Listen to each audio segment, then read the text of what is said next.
फैजाबाद धरने को किस तरह से टेलीवाइज किया जा रहा था। और अब जो है वो वही एंकर्स जो हैं वो अचानक से उनको ये लग रहा है कि नहीं ये तो बहुत खतरनाक ग्रुप था, इसको तो अरे ऐसे कैसे। और फैजाबाद धरने का ही फैज था कि शेख रशीद के जो इलेक्शन के पोस्टर्स थे, इंतखाबी पोस्टर्स जो होते हैं, उनके ऊपर उन्होंने अपने आप को एक मतलब एक लक़ब दिया।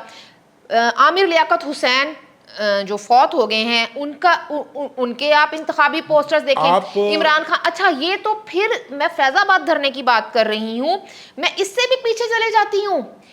जिस वक्त मियां मोहम्मद नवाज शरीफ साहब को इन्होंने ताहयात नाहल किया तो उनके हलके से लाहौर में बेगम कुलसूम नवाज इलेक्शन के लिए उनको टिकट दिया गया और वो मुहिम चला रही थी मरियम नवाज शरीफ ज़िमनी इंतखाब के लिए। यास्मीन राशिद के पोस्टर्स उस वक्त के रिकॉर्ड का हिस्सा हैं, वो तो उस वक्त भी मजहब कार्ड खेल रही थी अपने उन पोस्टर्स के ऊपर।